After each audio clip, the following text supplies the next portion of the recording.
Hello all, welcome to this week's version of 7 Minute Business Club. Once again, we got Dr. Arne Rubenstein with us. Good afternoon to you, Arne. Good afternoon, Brian. Good to see you again, mate. 3 times is a charm. Thank you once again for making the time. And I think this will, we'll do more and more as we go, but I think this would really start to round out. We got a great response to last week's video, really good level of views and a good level of interaction and engagement. So you're definitely helping people with what you put out there last week through us, and hopefully we can do again the same today. Yeah, thanks, Brian. And look, it's important. This is about how families, how parents and children can really, not only build on what's been happening while they've been together and create the best environment and the strongest relationships possible. I mean, this period has been an opportunity, and so many families have told me, we've been stuck back together with the children, which we haven't done for so long. And, reality is we may not do again for a long time, if ever. And a lot of people sort of really struggled the first few weeks and then have sort of settled into a rhythm and a communication pattern. And now people are starting to go back to work and the kids are going back to school. And it's so important that we really capture and keep doing the good things that we did while we were in the lockdown period and work out how we can continue to keep the relationships as strong as possible moving forwards. Yeah, that's great. I've had a lot of conversations this week with people who have said, whilst in some ways it's been a curse, it's been a blessing as well, and for reasons that you've just mentioned. You spoke about that transition and about our kids going back to school, and that in itself is, I've got 2 kids, as you know, and that in itself has been, they've just taken it in their stride, but also, they're going back out into the world. They're kind of losing the security of their home that they were in and wrapped in. Whilst they might have been bored, they might have also felt quite secure and safe in there. So how can we as parents, what's the best things that we could do to manage that transition without making it bigger than Ben-Hur for them? Yeah, well, look, it's really important. And last week we talked about, making a plan for the future and talking about the things that we wanted to do and how we wanted things to be different. And we talked about the golden check-in, where people, that's just basically a framework for how we do a check-in. And there's an attachment with last week's video on your website, I believe, that talks about those things. What's going to happen now is the kids are going to go back to school, and it's not going to be the same as what it was. So first of all, everybody's been away for 6-8 weeks, and there's been a whole range of experience of people whilst they've been away, and all sorts of things have happened, and they're going to come back to school, and there's going to be social distancing, and various teachers are going to be in different spaces, and lots of stuff's going to go on. And one of the most important things for parents to do is to keep the level of communication up. Keep it open with the children when you do see them. And, one of the things I would strongly recommend is have meals together, whether it's lunch, dinner, breakfast, whatever works for you, but make sure you try and have as many meals together as you can, at least one every day or 2, which some people do all the time and some people never eat together. And then, just to talk openly with them. And I'm very much on the leadership by example philosophy. So sharing with your children how it's been going for you and what's been unusual for you going back, or how you felt about going back to work, being in the office, whatever it is that's coming up for you, share openly.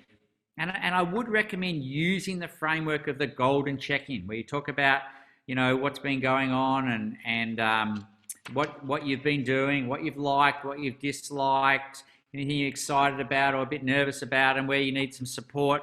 And if we can do that well as parents, it gives our children permission to do the same thing and gives us a really good opportunity to monitor their health and well-being, because this is a period of change. And we know that change is often associated with stress and all sorts of different feelings. And if we know where our kids are at and we can communicate with them where we're at, then we have a much greater chance of keeping the communication open, and if they need it, being able to support them. And that support may be with something they're struggling with, or it may actually be to support them to do really well as they come back and their own leadership style and skills come out, all sorts of things that we don't even know until we do it. So the big thing that I would say in terms of how we can do it in the best way possible is keep the lines of communication open and be really transparent in sharing what's going on for us as parents with our children. Yeah, that's great. So, I wonder, there are lots of parents out there that go, well, it's really good advice, but my kids have really just taken it in their stride. They've gone back. They seem to be fine. They're, it looks like it's business as usual for them. What would you say to that? Because I suppose from my own experience, my kids are very good at hiding stuff if I allow them to hide it. And sometimes I just need to weed it out of them to go, hey, what's going on? Or equally, have them get present to how fortunate they are. And that can bypass them if we don't have the conversation. So what would you say to that? Oh, look, Brian, I worked as a medical doctor for over 20 years. And I can't tell you how many teenagers I treated, in emergency medicine or in family practice, who from the outside, everyone would have said they're taking it in their stride, they've got it all together, they're not the kid who's going to get in trouble. This has to have been a strong and intense, a challenging time for all of our children. And so, they may not share with you on the first day, they may not share with you on the second day, but at least we keep that communication open so that if something is there for them, they will feel safe and comfortable to share it. And also, look, you mentioned it, if there's nothing going on for them and they really are doing well, it's also a great opportunity to say to them, okay, well, I see that you're doing really well. Is there a way that you could support, are there others who aren't doing so well, and is there a way that you could support them? Yeah, that's great. It's a community event. And, look, there will be kids who have done well at home, have enjoyed being with their parents, have enjoyed doing the homeschooling and are happy to go back to school. Yeah. And those kids, if we can teach them to actually check in with their friends and ask them how they're going, and just even teach them the skill of active listening, where they ask someone how they're going and then just listen. Don't interrupt them. Give that person an opportunity to speak. That is a great form of emotional intelligence that the children who are doing well can be practicing at the moment. Yeah, great. You alluded to earlier on, and yes, it's on our website, and I'm also going to post it onto our social media sites with this video tomorrow, is just, again, that reintegration PDF that you put together. I thought there's some really good applicable and practical tools in there to have the rubber hit the road here, because I think it's, I've said this to you, a lot of the work that you do, and one of the beauties of the work that you do is it becomes obvious once it's in front of you. It's almost like someone's removed a blind spot that life kind of caused, and then you're able to do things for both your partner and for your kids. And I'd really implore people just to open that and just start to practice it. And because, the gift that this is as well is that, let's just pretend your kids are 100%. What a fantastic opportunity to just have a ritual of conversation and communication as a family around the dinner table that you might have started to take for granted or ignore, right? Yeah, and people always go, oh, I need to talk to my kid when he or she is in trouble.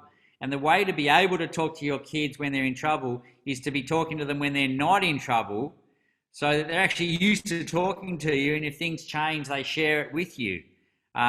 So, this idea of being at the table, and, it's great to have fun and talk about whatever things at the table, but it's also really good to just dedicate 10 minutes of your meal time to actually checking in, giving each person at the table a chance to share without being interrupted.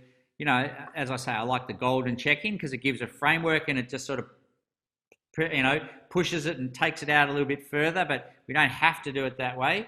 And actually just listening to each person and really trying to find out and give them the opportunity to share how they're really going, which is more than just, I'm good, I'm fine, everything's okay. Yeah. We'll put the link down here to the page on our website that you can find that PDF. Arne, time is a sieve with us because I'd love to do more of this. And I think those 21st century skills that the adults of tomorrow are going to need, I think is a great opportunity at the moment to be able to start to hone some of them and build them, and sometimes actually build them in ourselves as well. And I think one of those around the leadership piece that you're speaking about is so valid to that as well. Yeah, and I'm happy to continue the conversation on the 21st century life skills. And, one of the biggest ones that comes up is around, forms of emotional intelligence and growth mindset. These ideas of actually being able to communicate well with each other and listen. So no doubt that there's, great opportunities here for that. And that includes very much, this period of time when the kids are going back to school, and they really, it'd be invaluable for them to have someone to openly share with. Yeah, that's great. I think the world's going to need a lot of leadership for quite a while after this. And I mean that economically, I mean that spiritually, I mean that emotionally. So I think without putting our kids under too much pressure, because we want them to be kids, but I call upon my kids to be leaders whenever they can, because I think it's the greatest gift that you can give to someone else who's struggling. Yeah, and I have to say, one of the things I've heard so much from parents who've been doing the golden check-in and putting their kids in different positions of leadership is that when we create the environment that they can do it, how impressed they are with how their kids can step up and how switched on. And I've heard parents say, I can't believe how eloquently my children can describe what's going on for them and going on for others when I just stop and listen.